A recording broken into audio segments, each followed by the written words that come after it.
आणि राक्षस बडे बकेस. एका गावात एकदा खूप मोठा दुष्काळ पडला.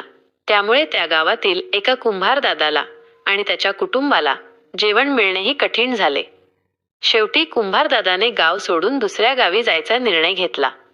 सर्व सामान घेऊन कुंभार दादा आपल्या परिवारासोबत दुसऱ्या गावाला निघाला. जाता जाता त्यांना घनदाट जंगल लागले आणि अंधार पडायला सुरुवात झाली. रात्र जंगलातच काढावी लागणार म्हणून त्यांनी आजूबाजूला पाहिले. त्यांना एक मोठी गुहा दिसली. कुंभार दादाने ती गुहा साफ करून आतमध्ये दिवा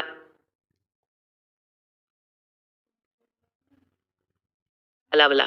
त्याची बायको जेवण बनवू लागली.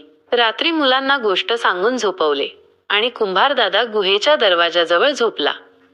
मध्यरात्री त्या गुहेचा राक्षस परत आला. गुहेत दिवा जळत असल्याचे पाहून त्याला आश्चर्य वाटले. त्याने आवाज दिला, "कोण आहे माझ्या गुहेत?" कुंभार दादा जागा झाला आणि त्यानेही विचारले, "तू कोण आहेस?" राक्षस म्हणाला, "मी राक्षस आहे." राक्षसाचे बोलणे ऐकून कुंभार दादा घाबरला, पण त्याने धीर धरला. तो म्हणाला, "तू जर राक्षस असशील तर मी बडे बकेस आहे." बडे बकेस नाव ऐकून राक्षस घाबरला. राक्षसाने आपल्या डोक्यातील एक मोठा केस उपटून कुंभार दादाकडे फेकला. कुंभार दादा घाबरला, पण त्याने विचार केला की घाबरलो तर हा खाऊन टाकेल.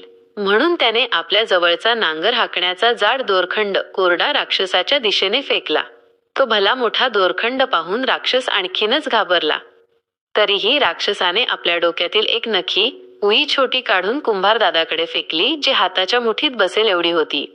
यावर कुंभार दादाने आपल्या जवळचे कुत्र्याचे पिल्लू ओरडत कॅन कॅन राक्षसाकडे फेकले. कुत्र्याचे पिल्लू आणि त्याचा आवाज ऐकून राक्षस खूप घाबरला आणि सरळ जंगलात धूम ठोकून पळाला. पळता पळता त्याला एक कोल्हा भेटला. कोल्ह्याने विचारले, "राक्षस दादा, का पळत आहात?" राक्षसाने सांगितले, "माझ्या घरात एक बडे बकेस घुसला आहे."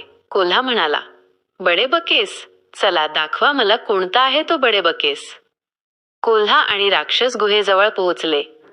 राक्षसाने पुढे जायला नकार दिला. कोल्हा म्हणाला, "घाबरू नकोस, मी बघतो."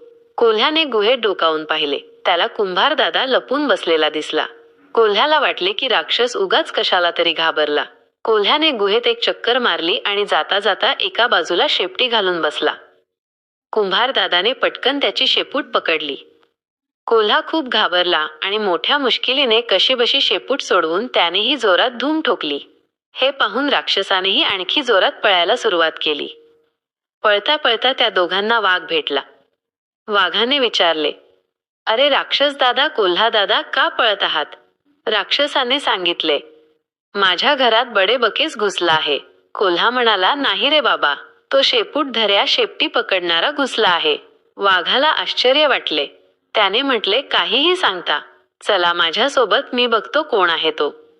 वाघाच्या बोलण्यावर दोघेही घाबरले आणि त्यांनी गुहेजवळ थांबायचे ठरवले. वाघ हळूच गुहेत डोकावून पाहू लागला. तोच कुंभार दादाने त्याच्या तोंडाला गरम भाजलेल्या गोष्टीचा चटका दिला. तोंडाला चटका लागताच वाघ डरकाळी फोडून पळू लागला. वाघाला पळताना पाहून कोल्हा आणि त्याच्याही पुढे राक्षस पळू लागले.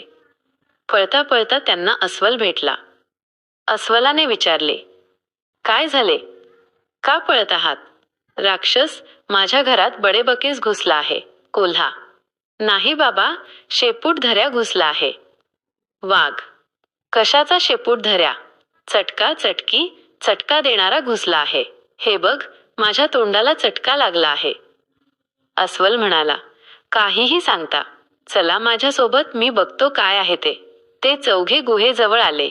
राक्षस, कोल्हा आणि वाघ बाहेर थांबले, तर अस्वल हळूच गुहेत डोकावून आत गेला. त्याला काहीच दिसले नाही. तो आणखी पुढे जाताच कुंभार दादाने जोरात फटका दिला. अस्वलाने ओरडत धूम ठोकली. "अरे बापरे, कशाचा चटका चटकी? हा तर फटका फटके आहे. पळा पळा." आणि मग काय, सर्वात पुढे राक्षस, नंतर कोल्हा, मग वाघ आणि त्यांच्या मागे अस्वल, असे सगळेच धूम ठोकून पळून गेले.